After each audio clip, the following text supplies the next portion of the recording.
আসসালামু আলাইকুম। সবাই কেমন আছেন? আমি আলহামদুলিল্লাহ ভালোই আছি। তো গতকালকের একটা গুরুত্বপূর্ণ বিষয় শেয়ার করি। গতকালকে প্রায় রাত্র ১টা পর্যন্ত ওয়াজের মাইক চলছে। তো বেশ ভালো ইসলামিক একটা অনুষ্ঠান, মাইক চলুক। এরপরে এক বিয়েবাড়িতে সারা রাত্র ডিজে গানের সুর। তো ঘুমান কি যায়? সারাদিনের ক্লান্ত শরীর, সবাই একটু শান্তিমতো ঘুমাবে। সকালে ফজরের আজানে নামাজ জামাত ধরবে, এটাই তো নিয়ম। যাই হোক, ঘুম ভালো হলো না, ঘুমাইতে পারলাম না। তো ফজরের নামাজের পর হালকা একটু ঘুমাইলাম। এই মাইকে অ্যানাউন্স করতেছে একটি সুসংবাদ, একটি সুসংবাদ। হ্যাঁ, অমুক বাজারে ব্রয়লার মুরগির কেজি ১৭০ টাকা। যাই হোক, এই সুসংবাদ যাওয়ার পরে অল্প কিছুক্ষণ পরে আবার মসজিদে অ্যালার্ম শুনতেছি যে একটি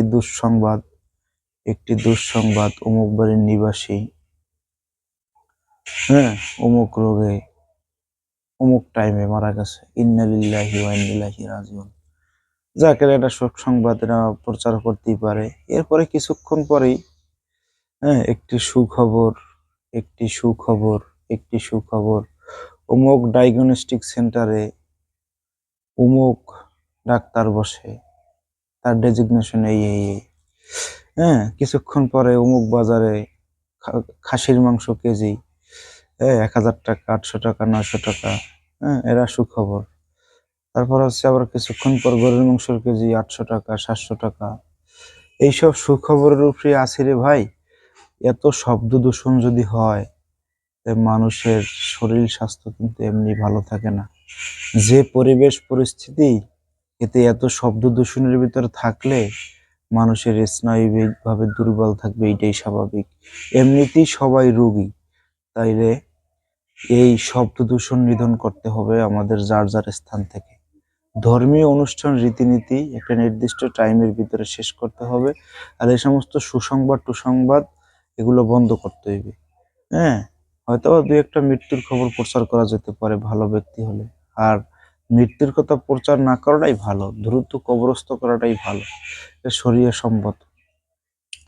আর ভালো কেউ কিছুর প্রচার করা লাগে না। যদি ভালো কেউ কিছু করতে পারে তার প্রচার লাগে না, এমনিতেই তার প্রচার হয়, বুঝছেন? এখন আমরা যার যার স্থান থেকে যদি এই সমস্ত প্রচারগুলো বন্ধ করি, তাইলেই আমরা শান্তিতে একটু থাকতে পারবো, এছাড়া আর অন্য কিছু না। এই সমস্ত সুসংবাদ দুঃসংবাদ, ঠিক আছে, এই যে মাইকে ডিজে গান প্রচার করা, বক্সে ডিজে গান প্রচার করা, এগুলো যার যার স্থান থেকে বন্ধ করতে হবে। যদি আমরা বন্ধ না করতে পারি, তাহলে আমরা অসুস্থতার দিকে আস্তে আস্তে এগিয়ে যাব। শব্দ দূষণ স্নায়বিক দুর্বলের মূল কারণ। মানুষ হঠাৎ একটা বড় শব্দ, বিকট শব্দ, তার স্নায়ু নিতে পারে না। এটা চিকিৎসা এটাই বলে।